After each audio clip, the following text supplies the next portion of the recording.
और अब देवभूमि की खबरें आपके सामने होंगी। सबसे पहले आपको बताते हैं कि उत्तराखंड अधीनस्थ सेवा चयन आयोग पेपर लीक मामले में एक बड़ी अपडेट आप तक पहुंचा रहे हैं हम, जहां एक और आरोपी को एसटीएफ ने गिरफ्तार किया है। चंदन मंडराल नाम के आरोपी को रामनगर से पकड़ा गया है।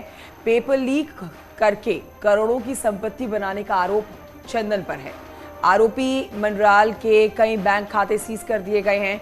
कार्रवाई जारी है। आरोपी की अब तक 3 स्टोन क्रशर और 13 स्कूल बसेस का पता चला है। साथ ही आरोपी चंदन मंडराल का एक एनजीओ भी है जिसके जरिए वो खेल करता था। अब तक इस पूरे मामले में 21 लोगों की गिरफ्तारी हो चुकी है।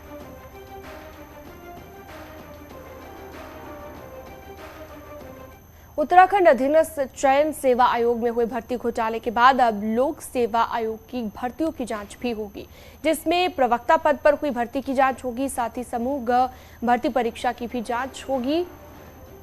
साल 2018 में हुई परीक्षा की शिकायत दून पुलिस को मिली कि अब डीजीपी अशोक कुमार ने मामले की जांच के आदेश जारी कर दिए।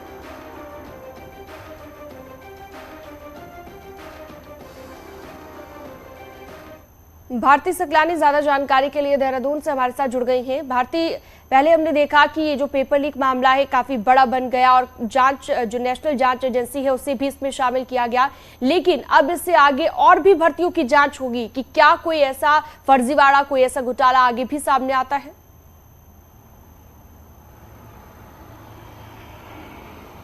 देखिए, इस मामले को इस तरीके से समझिए आप कि 2018 में लोक सेवा आयोग एक भर्ती परीक्षा करवाता है और इन दिनों सोशल मीडिया में जब अधीनस्थ सेवा चयन आयोग में भर्ती गड़बड़ी मामले के सामने आ रहे हैं, आरोपी पकड़ में आ रहे हैं, तो एक महिला का ऑडियो वायरल होता है सोशल मीडिया पर और उस ऑडियो के जरिए एक बार फिर से जांच जो है वो बढ़ गई है। 917 पदों पर यह भर्ती हुई थी 2018 में, लोक सेवा आयोग के जरिए करवाई गई थी और उसमें एक पूर्व सदस्य पर यह आरोप लगते हैं, इस महिला के द्वारा ये आरोप लगाए जाते हैं कि उससे पैसों की मांग की गई भर्ती करवाने के नाम पर। उसका सिलेक्शन हो जाता है, लेकिन जब फाइनल प्रोसेस आता है तो उससे जो है यहाँ पर मांग की जाती है कि वो पैसे दे। उसके बाद जब सोशल मीडिया पर तेजी से ये मामला वायरल होता है, ये ऑडियो वायरल होता है, तो महिला आयोग भी इस पूरे मामले पर संज्ञान लेता है। महिला ये आरोप लगा रही है कि 2020 में उसने शिकायत की थी, लेकिन 8 बार उसके बयान दर्ज हुए हैं और अभी तक कोई भी जांच आगे नहीं बढ़ी है। अब इस महिला ने एक बार फिर से ये कहा है कि इस पूरे मामले की जांच की जाए और डीजीपी ने इस पूरे मामले का संज्ञान लिया। एसएसपी देहरादून को इस पूरे मामले की जांच सौंपी है। यानी कि ये कहा जा सकता है कि लोक सेवा आयोग जो हमेशा से ये कहता रहा है कि पारदर्शी तरीके से वहां पर भर्तियां करवाई जाती हैं, अधीनस्थ सेवा चयन आयोग पर तो देखिए वहां की भर्ती परीक्षाओं पर सवाल लगातार उठते ही रहे हैं, लेकिन लोक सेवा आयोग में इस तरह का ये पहला मामला आया है जब एक महिला का ऑडियो वायरल हो रहा है और उसने कहा कि 2020 से लगातार वो इस पूरे मामले की शिकायत कर रही है और उसके 8 बार बयान दर्ज हो चुके हैं, लेकिन कोई कार्रवाई इस पूरे मामले पर नहीं हुई है। जी भारती सकलानी, ये एक और बड़ा मामला माना जाएगा लोक सेवा भर्ती आयोग में, जिस तरह से एक बार फिर से गड़बड़ियां देखी गई है। अब इसमें भी जांच अब बैठ चुकी है, लेकिन ये समझना होगा कि जितनी भी पारदर्शिता बताई जाती है कि भर्ती में पारदर्शिता होती है, कोई धांधलेबाजी नहीं है। ऐसे में सरकार को अंकुश लगाने के लिए कुछ सख्त कदम उठाने ही होंगे, वरना आप आने वाले सालों में भी इस तरह की धांधलेबाजी को रोक नहीं सकते हैं।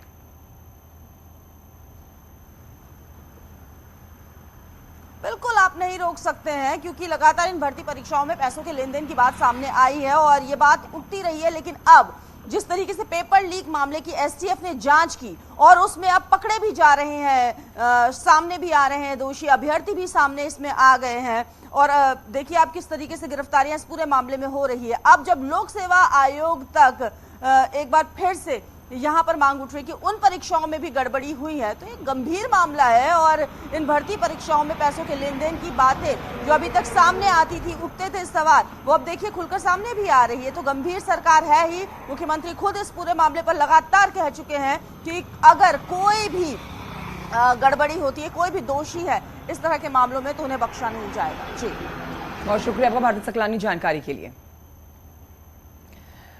और आइए बढ़ते हैं, चमोली की खबर आप तक पहुंचाते हैं, जहां पर कर्णप्रयाग गैरसैंण राजमार्ग पर एक बड़ा हादसा हो गया।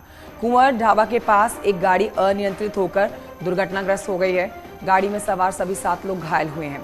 ये सभी युवक जो इसमें गाड़ी में सवार थे, कोटद्वार से अग्निवीर सेवा भर्ती रैली से वापस अपने घर लौट रहे थे। नितिन सेमवाल और जानकारी के साथ फोन लाइन पर मौजूद है। नितिन, कैसे हुआ ये हादसा?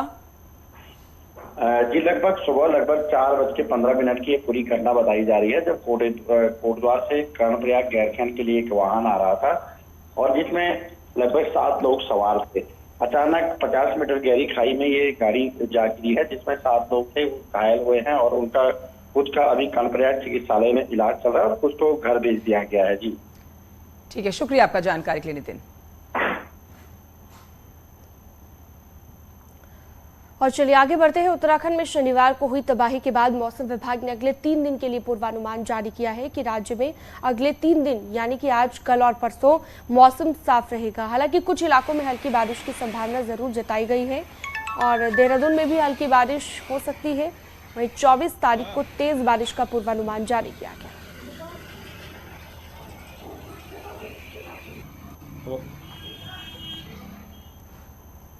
और इस समय एक बड़ी खबर आ रही है टिहरी से, जहां पर नेशनल हाईवे 94 फिर से बंद हो गया है।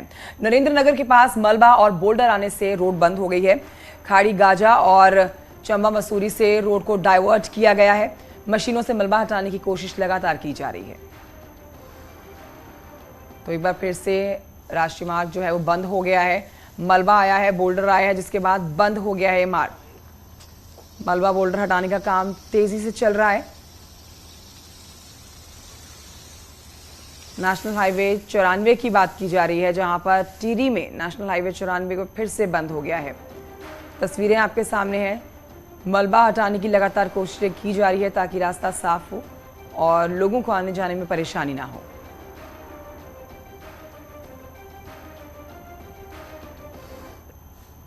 शनिवार को देहरादून के मालदेवता और इससे लगे टिहरी के इलाकों में बारिश की तबाही देखने को मिली है। मालदेवता में 7 लोग लापता हैं, जबकि 3 लोग घायल हैं। वहीं टिहरी में 2 शव बरामद किए गए हैं, जबकि 5 लोग अब भी लापता बताए गए हैं, जिनकी तलाश जारी है।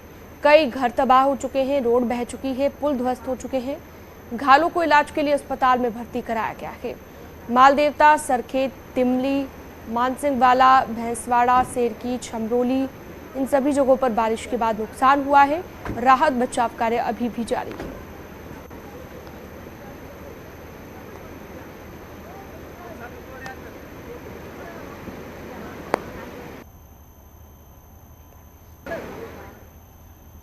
और वहीं अगर बारिश से सबसे ज्यादा तबाही की बात की जाएगी तो वो टिहरी के धनौल्टी की बात की जाएगी।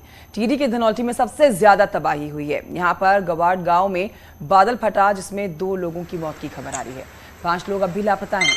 न्यूज़ 18 सबसे पहले गवाड़ गांव तक पहुंचा है।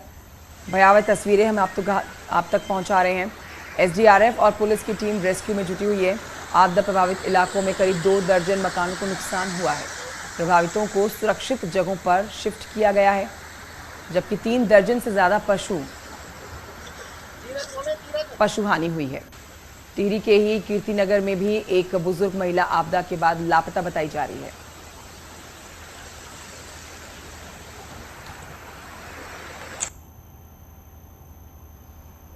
तो भारी बारिश ने देहरादून और टिहरी जिलों में खासा नुकसान पहुंचाया है। नुकसान की सूचना पर मुख्यमंत्री पुष्कर सिंह धामी ने आपदा प्रभावित क्षेत्र का दौरा किया। कई जगहों पर रोड टूटी होने की सूरत में मुख्यमंत्री ने JCB में बैठकर रास्ता पार कराया। सीएम ने टिहरी और देहरादून जिले के अधिकारियों को निर्देश दिए कि जहां पर मुख्य सड़कें टूटी हैं, वहां पर वैकल्पिक रास्तों का ऑप्शन देखा जाए। सीएम धामी ने अधिकारियों को साफ निर्देश दिए कि वो पानी और लाइट की व्यवस्था सुचारू करें। सीएम धामी ने मैक्स अस्पताल जाकर भी घायलों का हालचाल जाना।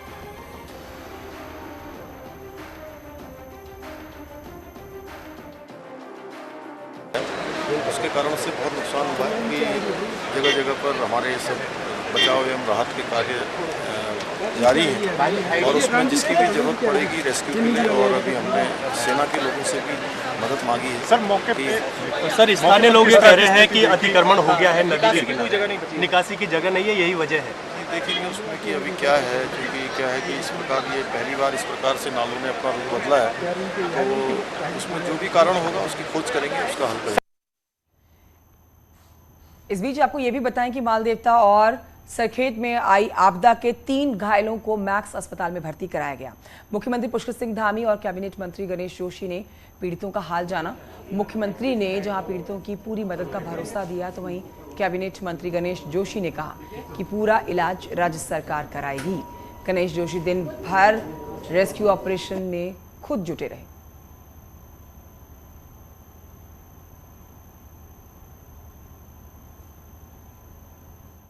इस आपदा में 10 घर जो हैं पूरी तरह बह गए हैं, 8 घर दब गए हैं, 60 से अधिक पशु मर गए हैं, 5 लोगों का भी पता नहीं है, 200 से अधिक गाड़ियां बह गई हैं। परिवार उनको हम वहाँ से विस्थापित करेंगे। फिलहाल हमने एक डिग्री कॉलेज में उनके रहने खाने की व्यवस्था की है। इस संकट की घड़ी में हमारी सरकार उनके साथ में है। मैं आभार व्यक्त करना चाहता हूँ माननीय मुख्यमंत्री जी का, जब वहाँ पर था लगातार हर 10 मिनट के बाद उनका फोन आ रहा था, मेरे से अपडेट ले रहे थे। शनिवार को देहरादून के आसपास खूब तबाही हुई, चाहे वो मालदेवता हो, रायपुर हो, डोईवाला हो या मसूरी के आसपास के इलाके। बारिश ने पल भर में सब कुछ तबाह कर दिया। देखिए, सरखेत के उस इलाके में हम मौजूद हैं जहां पर क्लाउड बर्स्ट हुआ है और आप ये देखिए घर किस तरह से मलबे में यहां तब्दील हो गया है। जो लोग इस घर में रह रहे थे वो खुशकिस्मत है कि उनकी जान यहाँ पर बच गई। और वो आ गई, वहाँ नदी आ गई, कहाँ जाना, उधर गए पशु सब 5-6 पड़ गए, सब चलिए, सब दबिया लिखित दबिया। हम 11:30 बजे नींद से जागे थे हम, जैसे बारिश तेज हुई तो हम उठ गए थे। फिर हम देखने गए, इधर उधर देखा, और जब तक हम वहाँ से इधर आए तब तक यहाँ पूरा हो गया था। तब तक हमने बच्चे बचाए, पशु तो हमारे दब गए, सब दब गए। और तो ये आप देखिए किस तरह कितना नुकसान इस इलाके में यहाँ पर हुआ है क्लाउड बर्स्ट की वजह से। और ये पूरा इलाका सरखेत का, लोग अब यहाँ से शिफ्ट हो रहे हैं, नीचे की तरफ जाते हुए नजर आ रहे हैं ताकि वो सुरक्षित स्थानों पर पहुंच सके।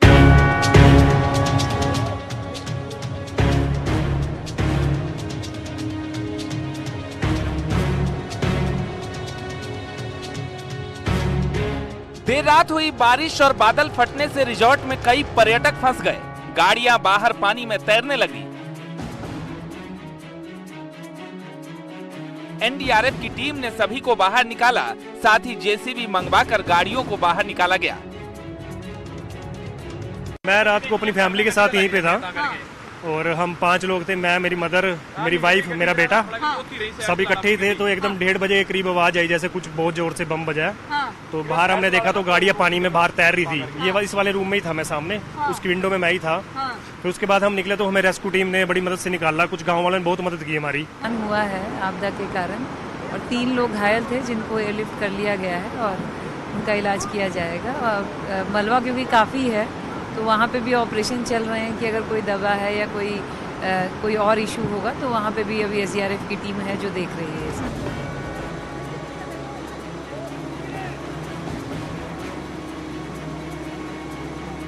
बारिश के कारण सरखेत इलाके में सबसे ज्यादा तबाही देखने को मिली।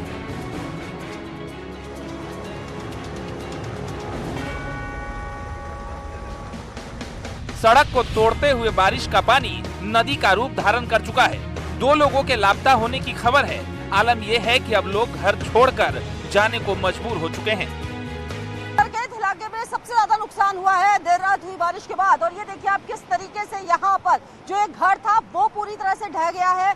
लोगों ने अपना सामान यहाँ से शिफ्ट कर लिया है और ये यहाँ पर तेज बहाव, इससे ऊपर का जो इलाका है वहां पर भी बताया जा रहा है कि काफी नुकसान है। 2 लोगों के अभी मिसिंग होने की खबर आ रही है, जिसमें एक बच्चा और एक अडल्ट शामिल है। हालांकि अभी उसकी आधिकारिक पुष्टि अधिकारी भी नहीं कर रहे हैं, लेकिन स्थानीय लोगों ने बताया कि 2 लोग मिसिंग यहाँ पर हैं, उनके बारे में कोई सूचना नहीं लग पा रही है। भारी बारिश से आई तबाही के बीच लगातार रेस्क्यू ऑपरेशन चल रहा है। लोगों को हेलीकॉप्टर से बचाया जा रहा है। कैबिनेट मंत्री गणेश जोशी रेस्क्यू अभियान में खुद जुटे हुए नजर आए। सीएम धामी ने भी मौके पर पहुंचकर हालात का जायजा लिया।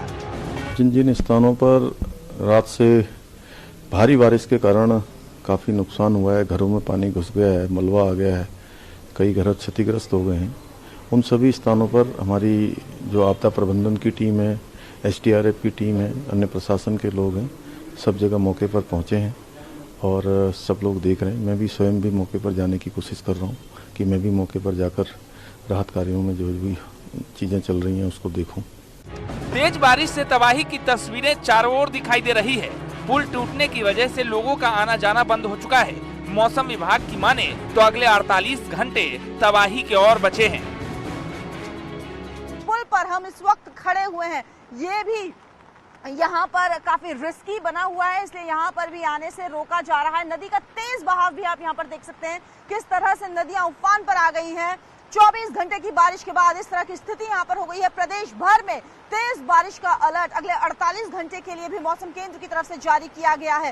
रायपुर के सरखेत इलाके में क्लाउड बर्स्ट हुआ है। इसके अलावा प्रदेश भर में अलग अलग जगह पर बारिश का सिलसिला जारी है और रेस्क्यू ऑपरेशंस में लगातार टीम्स लगी हुई हैं। कैमरा पर्सन अमित कुमार के साथ न्यूज़ 18 के लिए देहरादून से भारती सकलानी उनियाल। तो पहाड़ों में लगातार हो रही बारिश से मैदानी जिलों में भी अलर्ट है। पहाड़ और मैदान की मिक्स बनावट वाला नैनीताल जिला सबसे ज्यादा संवेदनशील है, क्योंकि पहाड़ में बारिश से यहां गोला, कोसी, कैलाश, रामगंगा का जलस्तर धीरे धीरे बढ़ रहा है, जिससे नदी किनारे रहने वाले लोगों को और डर लग रहा है, खतरा मंडरा रहा है। इसीलिए पुलिस की थाना चौकियों को अलर्ट कर दिया गया है।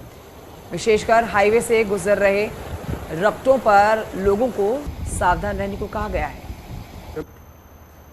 अभी लगातार बारिश का सिलसिला जारी है। पिछले 24 घंटे के भीतर अगर बारिश के रिकॉर्ड की बात करें तो 400 mm से ज्यादा बारिश रिकॉर्ड की गई है, जिसका असर इन नदियों पर दिखाई देने लगा है। ये गौला नदी है, प्रदेश की सबसे बड़ी खनन नदी है, लेकिन आप इस पानी के मटमैलेपन से अनुमान लगा सकते हैं कि किस कदर बारिश पहाड़ों में हो रही है। हालांकि अभी पानी का स्तर कम है, लेकिन जो आसमान में बादल हैं उन्हें देखकर आप आसानी से अनुमान लगा सकते हैं कि अभी जल्द ही राहत नहीं मिलने वाली है। शैलेंद्र नेगी, न्यूज़ 18 हल्द्वानी। और चलिए आगे बढ़ते हैं। चमोली से अगली खबर है। यहाँ पर कर्णप्रयाग नैनीसैण रोड पर भी मलबा आने से ये बंद हो गया है। हालात ये है कि गाड़ियों की आवाजाही ठप होने से लोग पैदल ही खतरनाक रास्तों पर सफर कर रहे हैं। तस्वीरों में भी आप देख सकते हैं कि कितने खतरनाक और फिसलन भरे रास्ते पर लोग जाने को मजबूर हैं। रास्ता बंद होने से कपीरी पट्टी के कई गांवों का संपर्क टूट गया है। भारी बारिश के बाद नदियों का जलस्तर भी बढ़ गया है। तो वहीं आपको बताएं कि उत्तरकाशी में यमुनोत्री हाईवे बीते 40 घंटे से बंद चल रहा है। दरासू बैंड के पास बीती शाम कुछ देर के लिए हाईवे खोला गया था, लेकिन कुछ ही देर के बाद हाईवे फिर से बंद हो गया था। लगातार मलबा गिर रहा है, बोल्डर गिर रहे हैं। बारिश के चलते भूस्खलन रुक रुक कर हो रहा है, रुक बिल्कुल नहीं रहा है। हालात बेहद खतरनाक हो चुके हैं। यमुनोत्री हाईवे अब भी बंद है।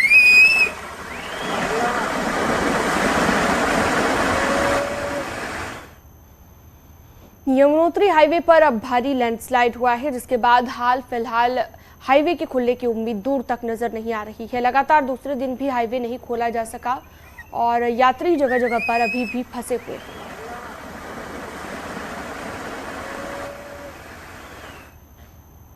तो पहाड़ों में लगातार हो रही बारिश के बाद जनजीवन अस्त व्यस्त हो गया है। तो वहीं बद्रीनाथ धाम के मुख्य पड़ाव जोशीमठ में स्थित नगर के सबसे भव्य मंदिर नरसिंह मंदिर के चारों तरफ भारी बारिश की वजह से दरारें पड़नी शुरू हो गई हैं। ये दरारें निरंतर बढ़ती जा रही हैं, जिससे मंदिर और उसके आसपास के इलाकों को खतरा पैदा हो गया है। केंद्रीय रक्षा राज्य मंत्री अजय भट्ट किच्छा पहुंचे और यहां पर मंडी समिति में हुए कार्यक्रम में उन्होंने शिरकत की। कार्यकर्ताओं ने स्वागत किया। केंद्रीय मंत्री ने मंडी समिति द्वारा किच्छा में किसानों के लिए 1.5 करोड़ रुपयों की लागत से बनाई गई 8 सड़कों का लोकार्पण किया। उन्होंने स्वतंत्रता संग्राम सेनानियों और उनके आश्रितों को भी सम्मानित किया और लोकार्पण से पहले ही 8 में से 3 सड़कें उखड़ने लगी हैं। ये मामला केंद्रीय मंत्री के संज्ञान में लाया गया। जिन सड़कों का लोकार्पण केंद्रीय मंत्री भट्ट करने पहुंचे थे, उन्हीं में से खराब हुई सड़कों की जांच के आदेश उनको देने पड़े। एक आध सड़कें उसमें से टूट भी गई हैं, ऐसी मेरे संज्ञान में आया है। बरसात में अक्सर यहाँ हो जाता है, तो उसको ठीक भी कराएंगे। अगर कोई लापरवाही हुई होगी उसमें, इस कारण से टूटी होगी या मटेरियल ठीक नहीं लगा होगा, उसकी जांच के निर्देश भी मैं आज ही दे रहा हूँ।